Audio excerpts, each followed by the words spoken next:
আশা করি তোমরা সবাই ভালো আছো। আমরা আজকে নবম দশম শ্রেণীর যে গণিত বইটা আছে, অর্থাৎ যারা এসএসসি পরীক্ষা দেবে তাদের যে গণিত বইটা আছে সাধারণ গণিত, সেটার প্রথম অধ্যায় ছিল বাস্তব সংখ্যা।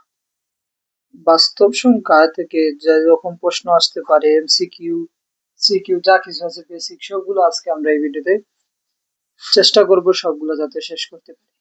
তাহলে আমাদের দেখি প্রথমে বাস্তব সংখ্যা অধ্যায়টার নাম। বাস্তব সংখ্যার মধ্যে আমাদের আছে মূলদ সংখ্যা এবং অমূলদ সংখ্যা। মূলদ সংখ্যা এবং অমূলদ সংখ্যা।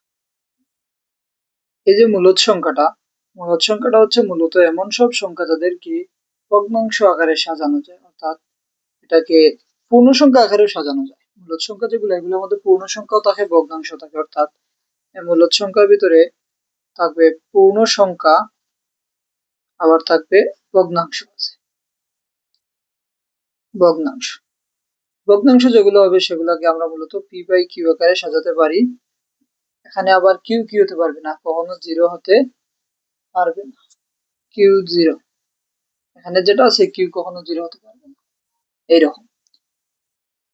আর অমূলদ সংখ্যা যেটা, সেটা হচ্ছে যেগুলাকে পূর্ণ সংখ্যাও না এবং কি না ভগ্নাংশ আকারে সাজানো যায় না, এরকম। যেমন অমূলদ যেগুলা কোনোভাবে কি করা যায় না, পূর্ণ সংখ্যা আকারেও সাজানো যায় না এবং এগুলাকে ভগ্নাংশ আকারেও সাজানো যায় না। যেমন আছে √2, √3, √5।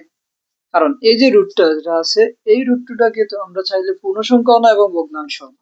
এই রুটটা যদি আমরা ক্যালকুলেটরে এই যে √2, তাহলে আসে এই রুটটি থেকে আসে 1.414213 সামথিং, আরো আসে, মানে এগুলো কি নয়, পূর্ণ সংখ্যা নয়, আবার সাধারণ ভগ্নাংশ নয়, সাধারণ ভগ্নাংশ।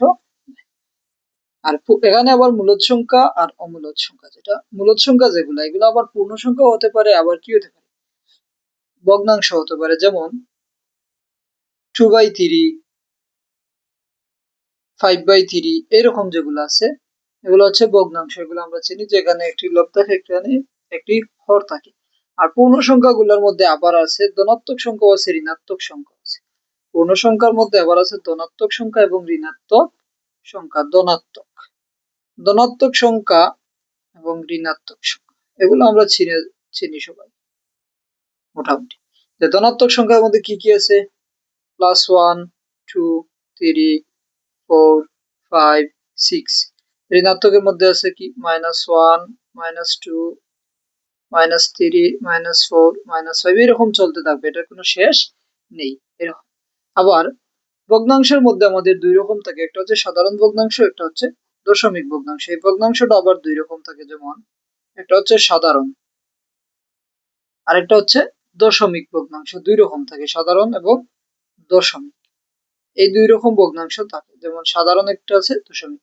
সাধারণ ভগ্নাংশটা এই যেগুলো আমরা লিখেছিলাম 2/3, 5/6, এরকম যেগুলো আছে এগুলো হচ্ছে মূলত কি সাধারণ ভগ্নাংশ 5/6। আর দশমিকের মধ্যে আছে যেমন 0.32, 1.1, বা মনে করো 10.112, এরকম যেগুলো আছে এগুলো হচ্ছে আমাদের দশমিক সংখ্যা। তাহলে আমাদের এখানে আছে মূলদ সংখ্যা, অমূলদ সংখ্যা, পূর্ণ সংখ্যা, ভগ্নাংশ সংখ্যা, ধনাত্মক সংখ্যা, ঋণাত্মক সংখ্যা, সবগুলোই কি বাস্তব সংখ্যা। আবার দেখো রিপিট করছে, বাস্তব সংখ্যা কি মূলদ সংখ্যা, অমূলদ সংখ্যা। মূলদ সংখ্যা যেগুলো পূর্ণ সংখ্যা হবে, আবার ভগ্নাংশ হবে, পূর্ণ সংখ্যা ভগ্নাংশ। অমূলদ সংখ্যা যেগুলো, এগুলো পূর্ণ সংখ্যাও না এবং ভগ্নাংশ না, এইরকম। যেমন √2, √3, √5, এগুলো হচ্ছে অমূলদ সংখ্যা। মূলদ সংখ্যার মধ্যে আবার দুইটা পূর্ণ সংখ্যা আছে, ভগ্নাংশ আছে। পূর্ণ সংখ্যা যে আবার ধনাত্মক সংখ্যা, ঋণাত্মক সংখ্যা। ধনাত্মকের মধ্যে 1, 2, 3 এরকম আছে, আর ঋণাত্মক সংখ্যার মধ্যে আছে -1, -2, এরকম। ভগ্নাংশের মধ্যে আবার সাধারণ আছে, দশমিক ভগ্নাংশ আছে। আশা করি তোমরা এতটুকু পর্যন্ত বুঝতে পারছো। তাহলে এখন আমাদের প্রথমে যে অঙ্কগুলো আছে আমরা একটু দেখে নেব কি রকম অঙ্ক আছে টাইপ ভিত্তিক করে। আমাদেরকে প্রথমত টাইপ 1 যেটা আছে আমাদের, আমি একটু টাইপ আকারে এগুলো আমাদেরকে বুঝিয়ে দেবো যাতে খুব দ্রুত তোমরা বুঝতে পারো। টাইপ 1 এ আমরা যে ম্যাথ গুলো করবো সেগুলো হচ্ছে দশমিক ভগ্নাংশে প্রকাশ। দশমিক ভগ্নাংশে প্রকাশ। ভগ্নাংশে প্রকাশ আমরা দেখবো যে দশমিক ভগ্নাংশে কিভাবে প্রকাশ করা যায়, মানে সাধারণ থেকে দশমিকের সাধারণ ভগ্নাংশ থাকবে, তা থেকে আমরা কি করব, দশমিক ভগ্নাংশে রূপান্তর করব। সাধারণ দশমিক থেকে সংখ্যা ভগ্নাংশ থেকে দশমিক ভগ্নাংশে রূপান্তর। তার মধ্যে আমরা 1 নম্বর যেটা আছে 1/6 এই সংখ্যাটা, তারপরে আমাদের 2 নম্বর থাকবে 7/11, 3 নম্বরে যেটা আমরা থাকবে 392, এইরকম। এগুলো আমরা কি করব, সাধারণ ভগ্নাংশে আছে, সবগুলাই সাধারণ ভগ্নাংশে আছে। এই যেগুলো সাধারণ ভগ্নাংশে আছে সেগুলোকে আমরা দশমিক ভগ্নাংশে নেয়ার চেষ্টা করব। আর এই অঙ্কগুলো মূলত তোমাদের বইয়ের যে অঙ্কগুলো আছে সেইগুলো থেকে নেয়া। বইয়ে আরেকটি অঙ্ক ছিল 3 8 15, এইরকম তোমাদের বইয়ে এই 4টা অঙ্ক আছে, এইখান থেকে আমরা দেখিয়ে দিচ্ছি। আমি দেখিয়ে দিব। তাহলে প্রথমটা হচ্ছে 1/6। আমরা যদি সমাধান করি, আমাদের ভগ্নাংশে আমরা জানি যে ভাজক কোনটা বাহ্য কোনটা। স্বাভাবিকভাবে ভাজক হচ্ছে যেটা দিয়ে ভাগ করা হয়, বাহ্য হচ্ছে তাকে ভাগ করা। এখানে 6 হচ্ছে ভাজক আর 1 হচ্ছে ভাজ্য। তাহলে 6 দ্বারা 1 কে আমরা ভাগ করব। 6 দ্বারা 1 কে ভাগ করা যাবে না। আমরা যদি নামতা দেখি তাহলে আমরা শিখে এসেছি 6 1 6 এরকম থেকে। তখন আমাদের ভাগের নিয়ম আসলো যে বাহ্যটা সমান অথবা বড় ছোট হতে হবে, বাহ্যের বড় হতে পারবে না, তাহলে 1 দিলে হচ্ছে না। আসলে আমাদের এখানে যেটা দেওয়া দেওয়া থাকে না নামতা, এটা যে কোনোটা শূন্য থেকে শুরু হবে, 6 0 0, তারপর আমরা বিয়োগ করব 1 টা। তারপরে আমাদের দশমিক ভগ্নাংশের নিয়ম অনুযায়ী হচ্ছে যে কি করব, এখানে আমরা দশমিক দিলে আমাদের বাহ্যের মধ্যে কি করতে পারবো, শূন্য অ্যাড করতে পারবো। অর্থাৎ ভাগফলে দশমিক দিলে বাহ্যে একটি শূন্য অ্যাড করা যাবে। তার মানে আমাদের এখন 6 কে 6 বিয়োগ করলে থাকবে 4। এই যে দশমিক দিয়েছিলাম তার জন্য আমরা এটা শূন্য দিতে পারি, 6 6 36। তারপরে বিয়োগ করলে আবার থাকবে 4, দশমিকের কারণে আবার শূন্য, 6 6 36।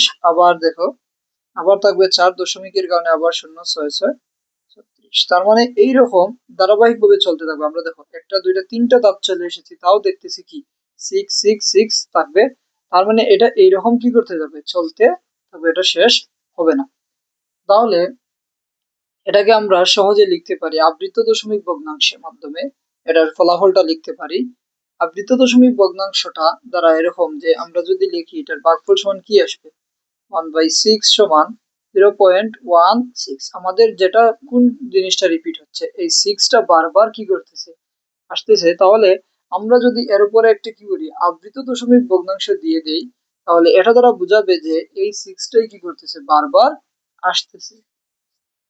তাহলে এটা তোমরা পারবে আশা করি। তারপরে আমরা 2 নম্বরটা দেখি 7/11।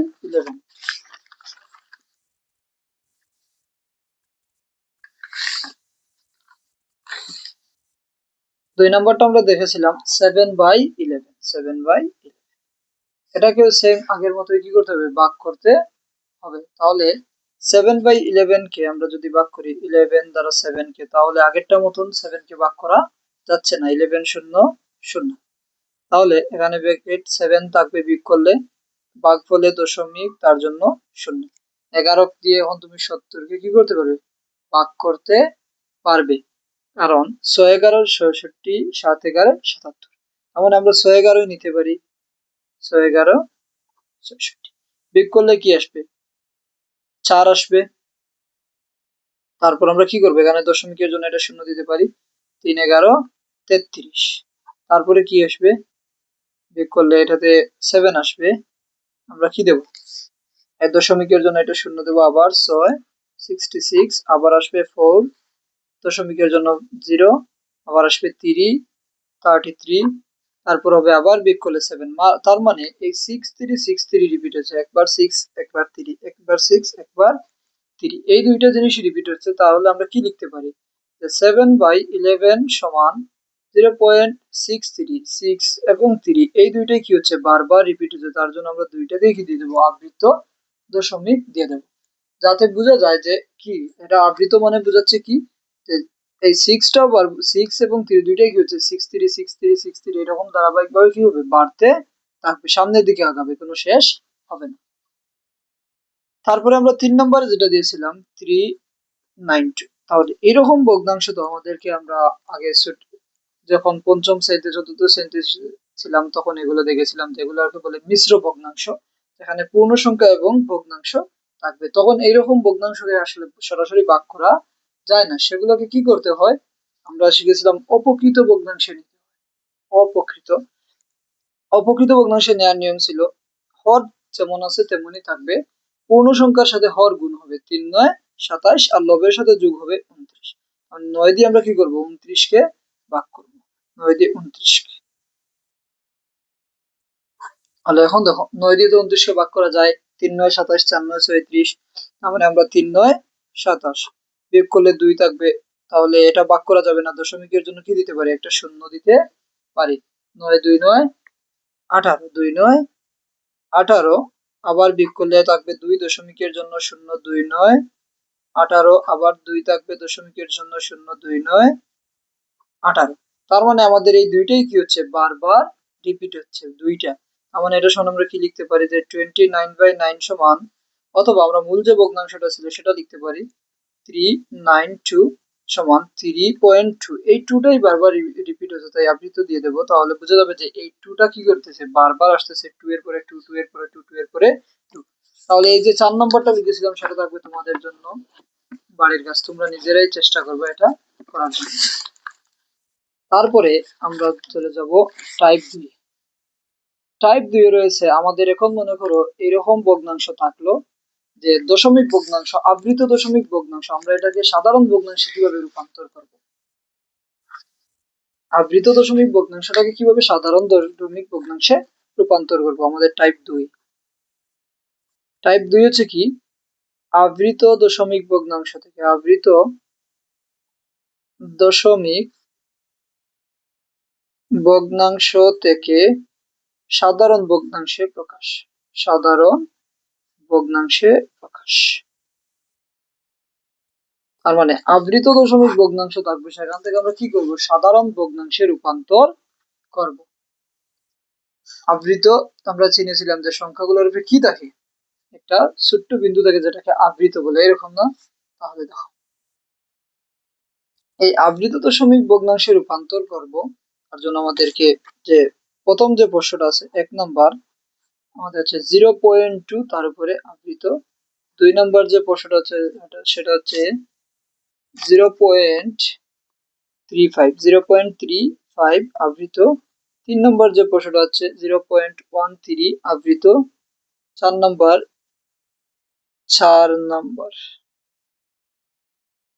4 নম্বর যেটা সেটা 3.78 আবৃত। 5 নম্বরে যে প্রশ্নটা আছে সেটা হচ্ছে 6.2309 আবৃত। এই প্রশ্নগুলো আছে যেগুলোকে আমরা সাধারণ ভগ্নাংশে রূপান্তর করব। তাহলে আমরা 1 নম্বরটা দেখাই যে সাধারণ ভগ্নাংশে কিভাবে রূপান্তর করব। প্রথমটা ছিল 0.2 তার উপরে তো আবৃত দশমিক, আবৃত। তাহলে আমরা যখন সাধারণ ভগ্নাংশ থেকে নিয়েছিলাম দেখেছিলাম যে যেটা বারবার রিপিট হয় সেটাকেই আমরা কি করি, আবৃত দেই, এরকম। তার মানে এই 2 টা কি হচ্ছে, বারবার রিপিট হচ্ছে। তাহলে দেখো আমরা এটাকে সাধারণ ভগ্নাংশে নেয়ার জন্য দেখব আবৃত কয়টা আছে, কয়টা আবৃত কয়টা আছে দশমিকের পরে, আমাদের দশমিকের আগে কোনো কাজ নেই, দশমিকের পরে আবৃত কয়টা এবং অনাবৃত কয়টা সংখ্যা আছে। আবৃত হচ্ছে একটা, আবৃত জয়টা হবে তার জন্য 9 হবে, আর অনাবৃত জয়টা হবে তার জন্য 0 হবে। আবৃত হলে 9, অনাবৃত হলে 0। আবৃত 2 ছিল তার জন্য 9, আর যেহেতু অনাবৃত কোনো সংখ্যা নেই দশমিকের পরে তার জন্য আমাদের আর কোনো কিছু করতে হবে না। উপরে হচ্ছে আমাদের আবৃত যেগুলো থাকবে এবং অনাবৃত যা থাকবে সবকিছু দশমিকের পর যা থাকবে সবকিছু লিখতে হবে, তার মানে 0 2, বা মানে 2 0 দিতে হবে না 2। তারপর আবৃত ছাড়া যেগুলো থাকবে সেগুলোকে বিয়োগ করতে হবে, আবৃত ছাড়া যেগুলো থাকবে সেগুলো বিয়োগ, অর্থাৎ আবৃত ছাড়া একমাত্র 0, তার মানে 0 কে বিয়োগ করতে হবে, তার মানে এটা সমান আসবে 2/9, 2/। চলো 2 নম্বরটা দেখি। 0.35 আমাদের কি ছিল, শর্ত ছিল আবৃত যেগুলো থাকবে তার জন্য হবে 9, অনাবৃত যা থাকবে তার জন্য 0, অথচ সেগুলো হবে কি দশমিকের পরে, দশমিকের আগে না। দশমিকের পরে কোনো অনাবৃত কোনো সংখ্যা নেই, তার জন্য আমাদের শূন্য দেওয়ার প্রয়োজন নেই। তারপরে আমরা যা ছিল সবগুলো লিখে নিলাম। তার 350 তো বামে লেখা লাগবে না, যা আছে সবকিছু লিখতে হয়, দশমিকের আগে পরে যা আছে দশমিক উঠিয়ে সবকিছু লিখবো। তারপর আবৃত ছাড়া ছিল 0, 0 বিয়োগ করবো, তার মানে এটা সমান হবে 35/99। আমরা 3 নম্বরটা দেখি। 3 নম্বরে আছে 0.13, তার উপরে আবৃত।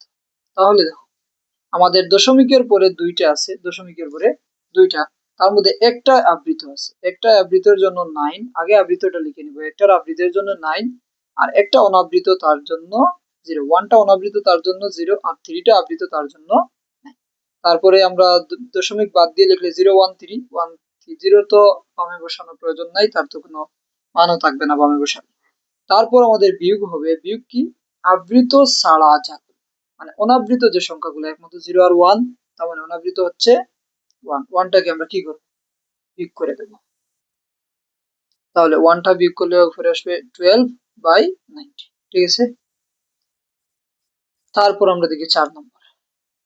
4 নম্বরে আছে আমাদের 3.78 আবৃত, 78 আবৃত। তাহলে এখানে আমাদের কি করতে হবে? দশমিকের পরেরটা দেখতে হবে। আবৃত আছে তার জন্য একটা 9, অনাবৃত আছে তার জন্য 0। তারপর আমরা পুরোটা সম্পূর্ণটা লিখবো 378, 378। তাদেরকে আমাদেরকে বিয়োগ করতে হবে কি?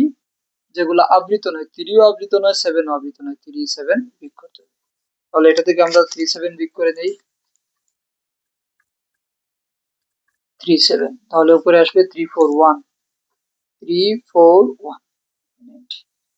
ক্যালকুলেশন গুলো তোমরা আবার মিলিয়ে নেবে, অনেক সময় এগুলা ক্যালকুলেটরে তুলতে বা হিসাব করতে একটু ভুল হতেই পারে ক্যালকুলেশনে, তোমরা এগুলো দেখে নিবা, নিয়মটা ঠিক। তারপরে দেখো আমাদের 6.2309 আবৃত আছে 3। এইটাতে দেখো আমাদের কি করতে হবে? আবৃত কয়টা, অনাবৃত কয়টা? অনেকে বলবে যে আবৃত তো দুইটার উপরে আছে তাই দুইটা, না, আসলে এরকম না। যদি প্রথমে এবং শেষে আবৃত থাকে তাহলে মধ্যখানে যা থাকবে তাতেও মনে আমরা ধরে নিতে হবে যে আবৃত আছে। তার মানে এখানে একটা, দুইটা, তিনটা আছে আবৃত, তাই তিনটার জন্য কি হবে? 3টা 9 হবে। তারপর আমাদের দশমিকের পরে অনাবৃত একটা, তার জন্য একটা শূন্য হবে, আর যা আছে উপরে 62309 সম্পূর্ণগুলো লিখে নিলাম। অনাবৃত হচ্ছে 6 এবং 2, তাই 6 কে বিয়োগ করে নেব। সম্পূর্ণটা থেকে 6 আমরা বিয়োগ করে নেই। 62309 বিয়োগ 62, তাহলে হবে 622479990। এগুলোই হচ্ছে আবৃত দশমিক ভগ্নাংশ থেকে সাধারণ ভগ্নাংশে নেয়ার নিয়ম। আবৃত দশমিক ভগ্নাংশ থেকে সাধারণ ভগ্নাংশে। এখন আমরা দেখব যেটা, সেটা হচ্ছে সদৃশ আবৃত দশমিক ভগ্নাংশের প্রকাশ। সদৃশ এবং বিসদৃশ আছে, সেগুলো দেখব।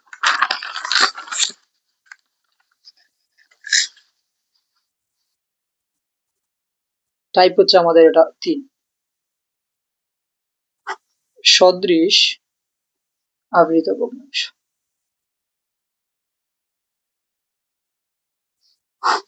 সদৃশ আবৃত ভগ্নাংশ, এখানে আমাদেরকে মূলত আসলে সংখ্যা কি আছে সেটা দেখার দরকার, বা দশমিকের আগে কি আছে এরকম কোনো কিছুই আমাদেরকে দেখার প্রয়োজন নেই। আমাদেরকে শুধু দেখতে হবে যে সংখ্যাগুলোতে যে দশমিকটা, আবৃত দশমিক যেটা আছে সেটা ঠিক আছে কিনা। মানে একটাতে যদি আবৃত দশমিক ভগ্নাংশ 2টা হয় তাহলে পরেরটাতেও যেন আবৃত দশমিক ভগ্নাংশ 2টা। তখন আমি লিখি একটা 1.234 আবৃত, 42.016 আবৃত। তাহলে আমি কি বলেছিলাম যে আবৃত দশমিক ভগ্নাংশ হচ্ছে সেই ভগ্নাংশ যাকে কি করা যায়, যার আবৃত নামটাই হচ্ছে আবৃত, মানে আবৃত সংখ্যা এবং অনাবৃত সংখ্যাটা ঠিকঠাক থাকতে হবে। এখানে দশমিকের আগে কি আছে বা পরে কি আছে সেটা আমাদের দরকার নেই, আমাদের দেখতে হবে এখানে আবৃত হচ্ছে কয়টা, 2টা, এখানে আবৃত কয়টা, 2টা, এখানে অনাবৃত একটা, এখানে অনাবৃত একটা, তার মানে এটা হচ্ছে সদৃশ ভগ্নাংশ। সদৃশ ভগ্নাংশ 2.4621 আর এটা হচ্ছে 3.561। এখানে তাহলে এখানে আছে আবৃত একটা, এখানে আবৃত একটা, এখানে অনাবৃত 3টা, এখানে অনাবৃত 3টা, তার মানে এটাও সদৃশ ভগ্নাংশ। তারপর আমরা আরেকটা দেখি 2.23 আবৃত 5.235 আবৃত। তাহলে এখানে আবৃত একটা, এখানে আবৃত দুইটা, তার মানে এটা মিলে নাই। এখানে অনাবৃত একটা, অনাবৃত শুধু মিলেছে কিন্তু আবৃতটা মিলে নাই, তার জন্য এটা সদৃশ দশমিক ভগ্নাংশ হবে না। এটা কি না? সদৃশ দশমিক ভগ্নাংশ না। আর এই দুইটাই হচ্ছে সদৃশ দশমিক ভগ্নাংশ, এটা না। কারণ কি? এখানে আবৃত দশমিক সংখ্যাগুলো মিলে নাই। আবৃত সংখ্যা এখানে একটা, এখানে দুইটা, এটা মিলে নাই, তার জন্য এটা সদৃশ হবে না। তারপর এটা 7.26 আবৃত 4.237 আবৃত।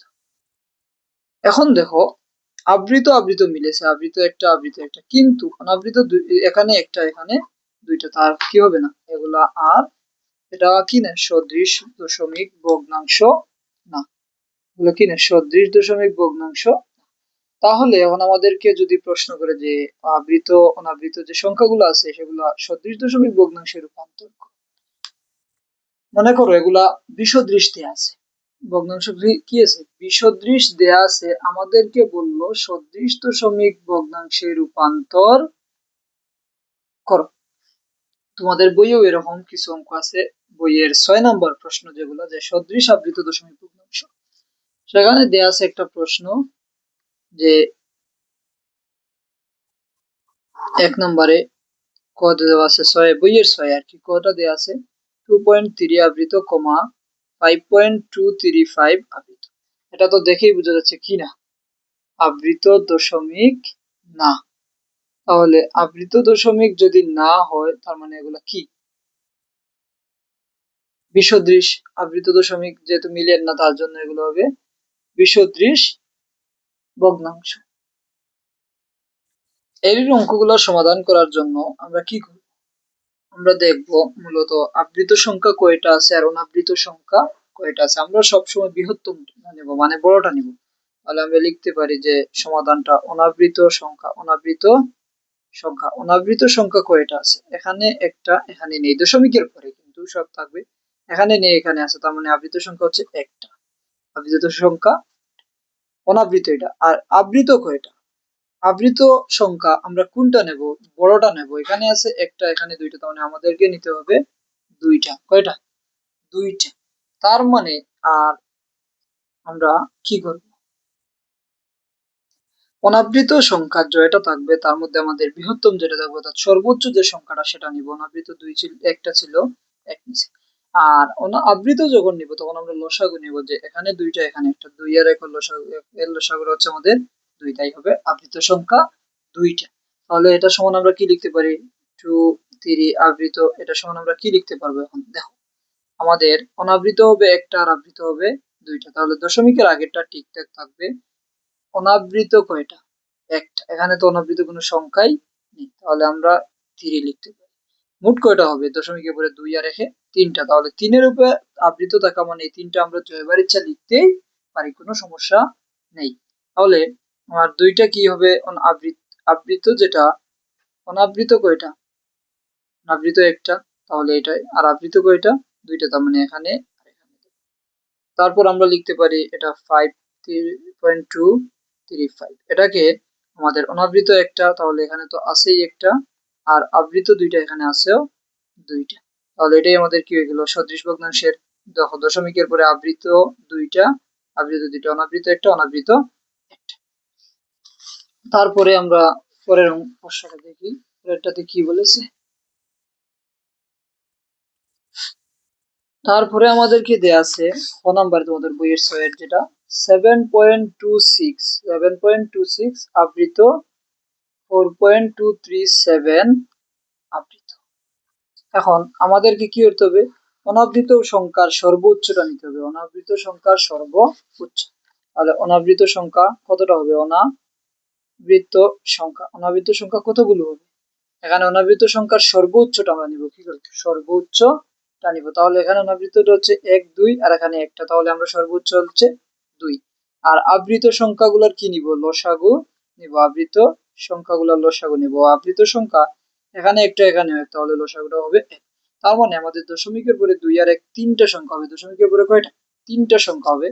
তার মানে 7.26 সমান আমরা লিখতে পারি 7.26। আমাদের আছে দুইটা, যেমন যে আমাদের দশমিকের পরে কয়টা হবে, তিনটা। তাহলে আমাদের এখান থেকে কোনটা আমরা বৃদ্ধি করবো, 2 না 6? আমাদেরকে 6 বৃদ্ধি করতে হবে, কারণ 6 এর উপর আবৃত আছে, তার মানে 6টা আমাদের যতবার ইচ্ছে ততবার লিখতে পারি।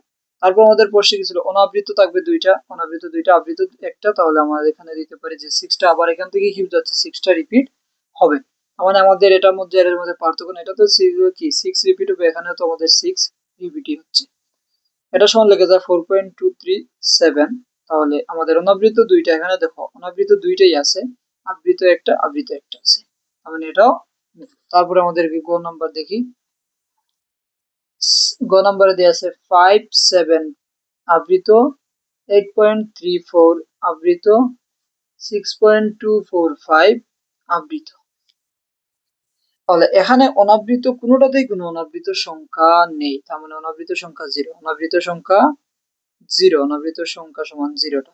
আমাদের এখানে অনাবৃত কোনো সংখ্যা নেই। এখন আবৃত সংখ্যা, আবৃত সংখ্যা হচ্ছে এগুলোর লসাগু, আবৃত সংখ্যা এগুলোর লসাগু হবে। তাহলে 1 2 আর 3, 1 2 3 এর লসাগু হবে, তার মানে 1 3 এর লসাগু হবে 6।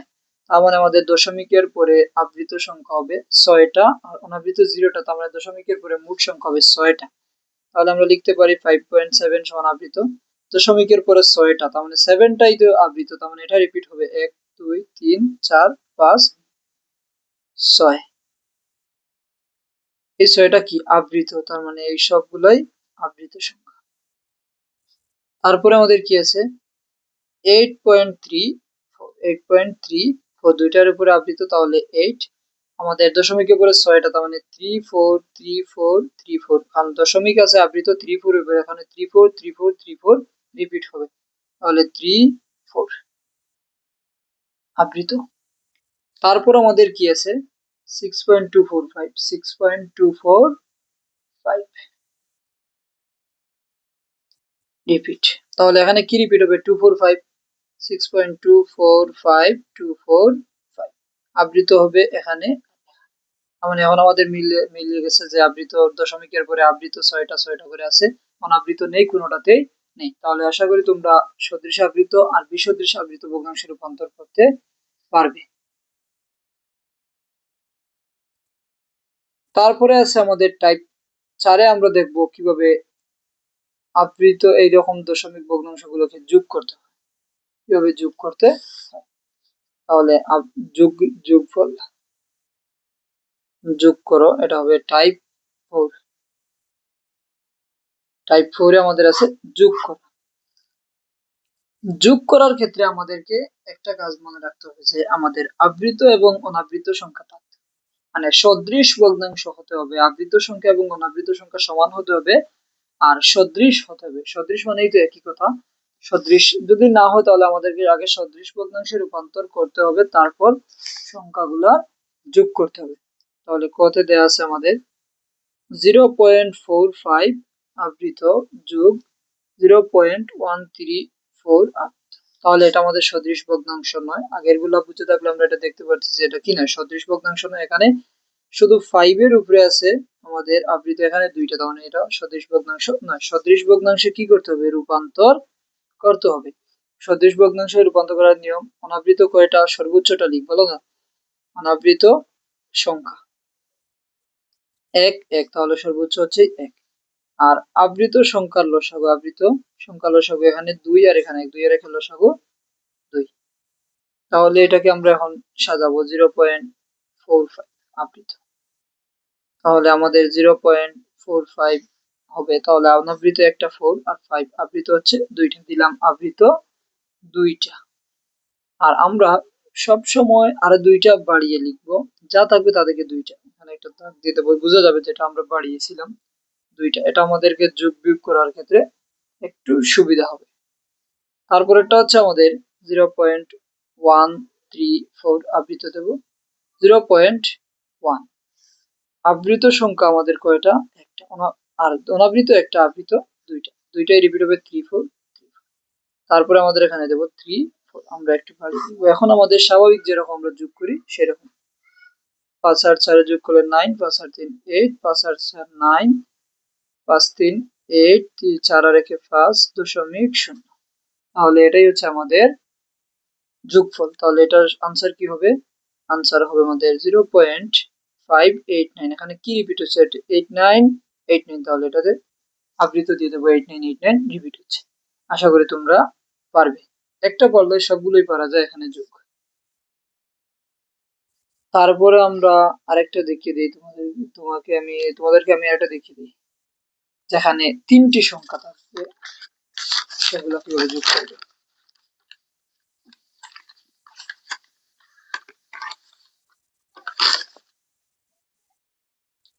তাহলে আমরা এরপরে একটা দেখি, যেটা হচ্ছে যোগ করবো আমরা 0.006 0.092। আচ্ছা, এগুলো যোগ করবো আমরা 0.134। এরকম এই তিনটাকে আমাদেরকে যোগ করতে বলে গেছে।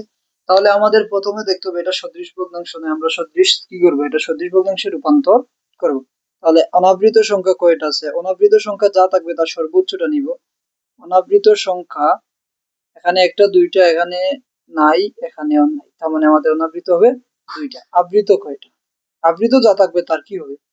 লসাগু হবে। আবৃত 1 2 3, তাহলে 3 1 2 3 এর লসাগু হচ্ছে 6।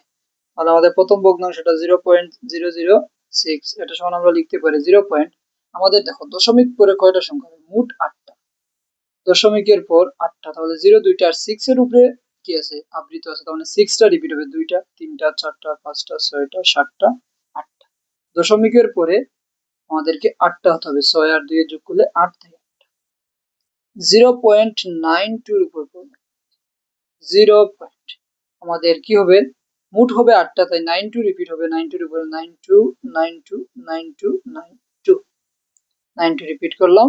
92 এর উপর আমাদের এখন দেখো এই যে এখানে দিয়েছিলাম আবৃত, এখানে আসলে কি হবে না? আবৃত এখানে হবে না, কারণ আমাদের অনাবৃত রাখতে হবে কয়টা? দুইটা। তার মানে এই প্রথম দুইটা অনাবৃত থাকবে, এই দুইগুলো হবে আবৃত।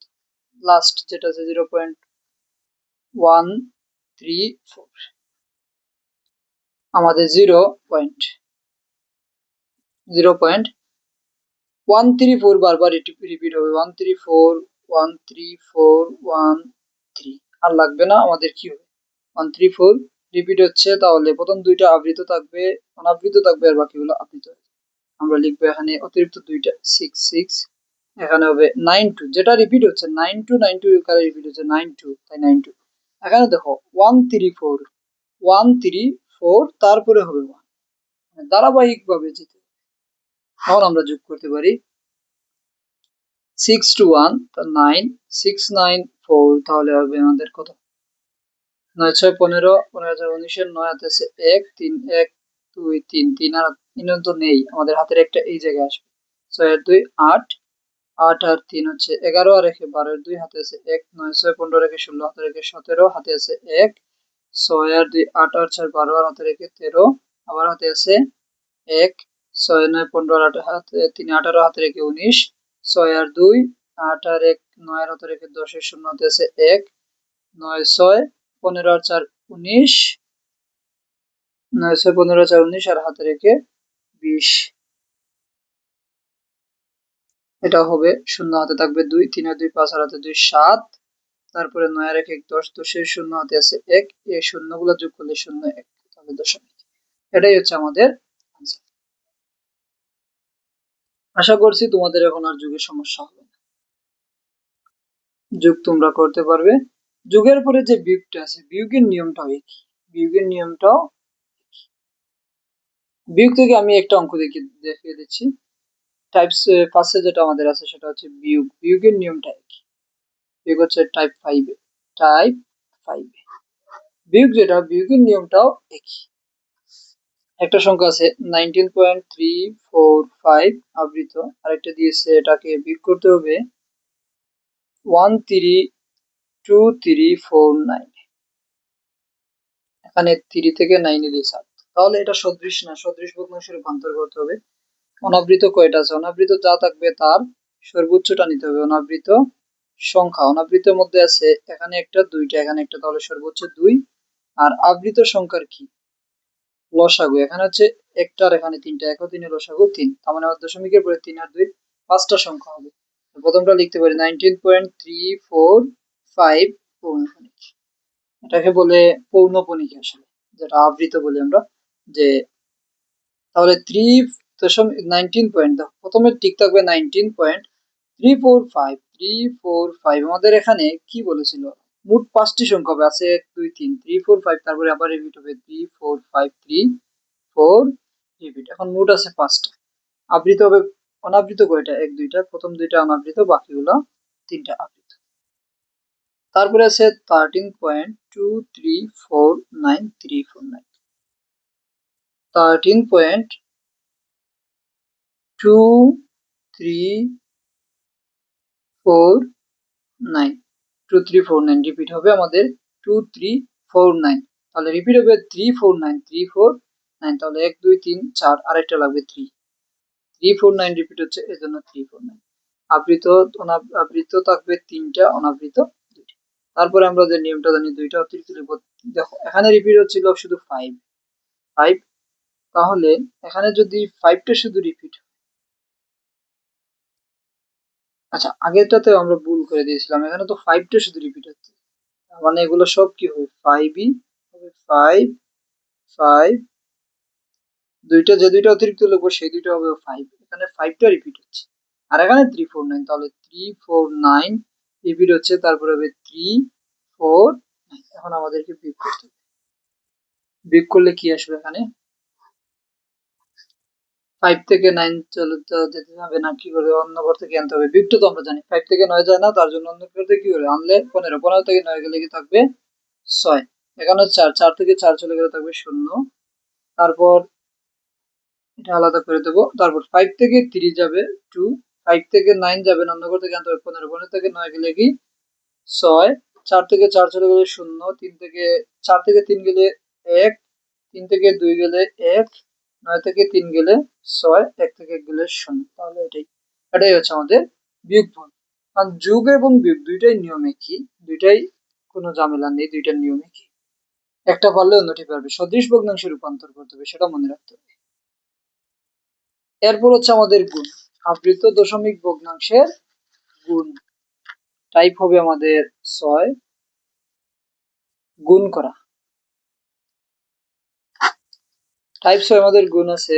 ক নম্বরে প্রশ্ন আছে 0.3 পৌনঃপুনিক গুণ 0.6 পৌনঃপুনিক, ক নম্বর আছে 2.4 পৌনঃপুনিক গুণ 0.81 পৌনঃপুনিক, ক নম্বরে আছে 42.18 পৌনঃপুনিক 0.28 পৌনঃপুনিক। এগুলো আমাদের কি করতে হবে, গুণ করতে হবে। গুণ করার ক্ষেত্রে আমাদেরকে একটা কথাই মনে রাখতে হবে, যে এগুলাকে আমাদেরকে সর্বপ্রথম সাধারণ ভগ্নাংশে রূপান্তর করতে হবে, সাধারণ ভগ্নাংশে রূপান্তর করতে হবে। সাধারণ ভগ্নাংশে রূপান্তর কিভাবে করতে হয় সেটা আমরা জানি, তাহলে আমরা প্রথমে সাধারণ ভগ্নাংশে রূপান্তর করব।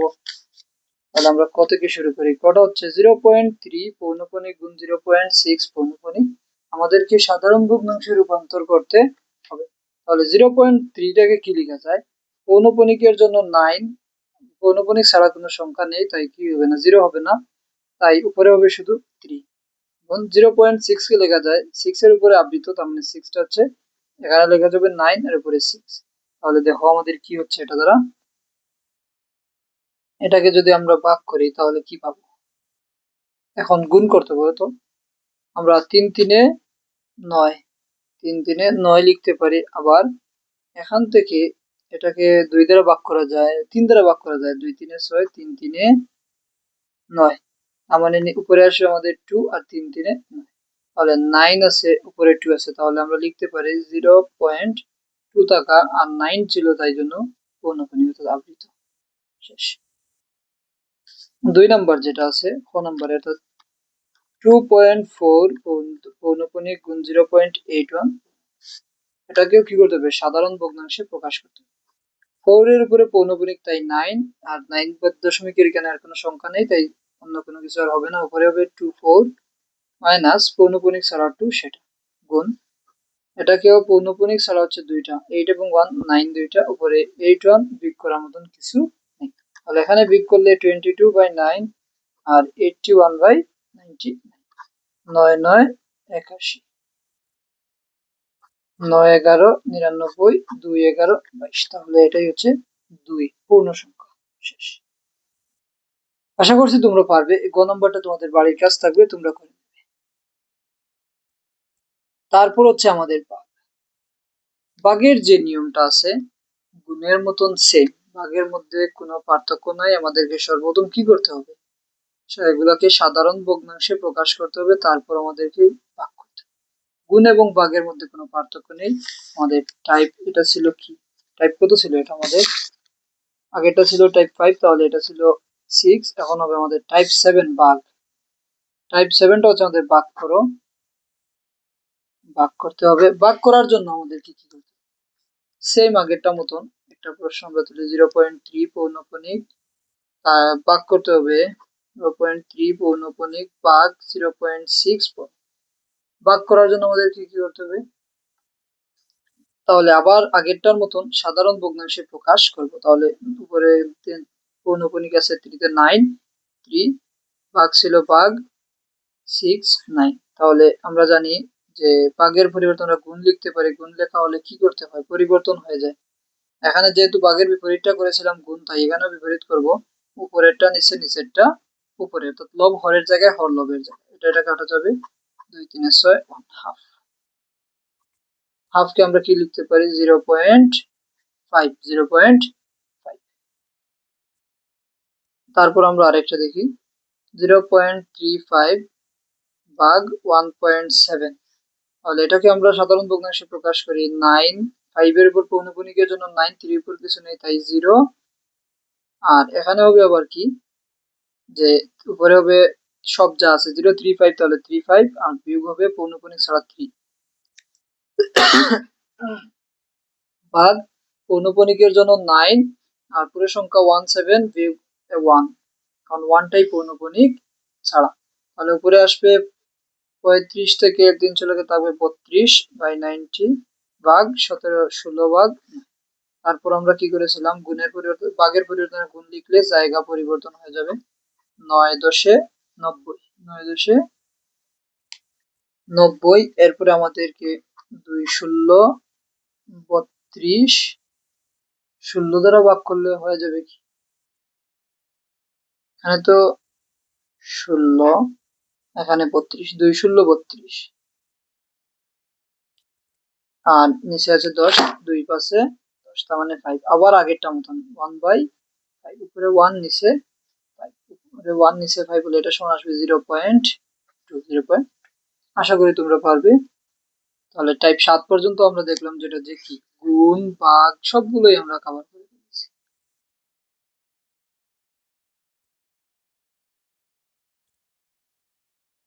তারপর লাস্ট আমরা দেখব টাইপ নাম্বার 8 এ, নিচের কোনগুলো মূলদ সংখ্যা আর কোনগুলো অমূলদ সংখ্যা। আমরা মূলদ আর অমূলদ দেখেছিলাম, পূর্ণ সংখ্যাও হয় আবার কি হয় দশমিক ভগ্নাংশ অর্থাৎ সাধারণ ভগ্নাংশ হয়। তাহলে আমাদের টাইপ 8 যেটা হচ্ছে কি মূলদ সংখ্যা, মূলদ ও অমূলদ, মূলদ ও অমূলদ। কত আছে আমাদের প্রশ্ন 0.4 পৌনঃপুনিক। আচ্ছা, এটা কি মূলদ না অমূলদ আমরা দেখবো। তার জন্য আমরা সাধারণত পূর্ণ সংখ্যা হতে পারে অথবা ভগ্নাংশ হতে পারে, তাই আমরা চেক করি যে কি আছে। 0.4 এর উপরে পৌনঃপুনিক, 0.4 এর উপরে যখন পৌনঃপুনিক, তাহলে আমাদেরকে এটা সাধারণ ভগ্নাংশে প্রকাশ করা যাবে যে 4 এর উপরে পৌনঃপুনিক তাই 9 উপরে 4, তাহলে এটা কি মূলদ সংখ্যা। ক নম্বরে আমাদের দেওয়া আছে √9, √9 সমান কি 3, তার মানে এটাও মূলদ সংখ্যা। আমরা নেমে গেছিলাম ভগ্নাংশ এবং পূর্ণ সংখ্যা হবে, ভগ্নাংশ এবং পূর্ণ সংখ্যা হবে। গ নম্বরে আছে √11, এটাকে সমাধান করলে আমাদের ভগ্নাংশ না পূর্ণ সংখ্যা কি হবে, এটা পূর্ণ সংখ্যা নয় এটা আমরা শিওর। এটাকে ভাগ করলে আসে মানে √11 হলে আমাদের আসে 3.31664 এইরকম, তাহলে এটা আমাদের কি নয় মূলদ সংখ্যা নয়। তারপরে আমাদের একটা দিয়েছে প্রশ্ন আছে √6/3, এটা কি মূলদ না অমূলদ। আচ্ছা, এই √6টাকে আমরা কি লিখতে পারি, এই √6টাকে আমরা লিখতে পারি √3 ইন্টু √2, আর 3টাকে লিখতে পারি √3, √3 রুট স্কয়ার গুণ হয়ে যাবে রুট স্কয়ারে কাটা, একটা √3 একটা √3 চলে যাবে, তবে √2/√3 √3, তাহলে √2 আবার একটা মান আছে 1 পয়েন্ট যে কোনো কিছু, আর √3 যেটা √3 মান এরকম 1 পয়েন্ট করে অনেক কিছু, তার মানে এগুলো কি না মূলদ সংখ্যা নয়। আশা করি তোমরা মূলত মূলদ চিনতে আর অসুবিধা হবে না। তারপর আমরা আগামী যে ক্লাসটা সেখানে দেবো যে এগুলো আর কিভাবে সরল করতে হয়, মূলত মূলত বা এরকম যে আবৃত দশমিক ভগ্নাংশ যদি সরল আসে, সরল কিভাবে করতে হয়। স্বাভাবিকত এরকম কোনো প্রশ্ন থেকে তোমাদের পরীক্ষায় কোনো প্রশ্ন আসে না, তারপরেও আমি আগামী ভিডিওতে দেখিয়ে দেবো। এবং যদি নিচের কোনটি অমূলদ সংখ্যা বা সংখ্যাটি অমূলদ তা প্রমাণ করতে হবে, যে এই সংখ্যাটা আসলে অমূলদ যে আমরা বললাম, যেমন এখানে √11টা অমূলদ, এটা আমরা প্রমাণ করতে হবে। এটা আমরা সামনে আগামীতে যে ভিডিওটা করব 2 নম্বর, সেটাতে আমরা সমাধান করব। সেখানে আমরা বহু নির্বাচনী এবং সৃজনশীল আসার মতো যদি কোনো প্রশ্ন থাকে সেগুলো আমরা সমাধান করবো ইনশাল্লাহ।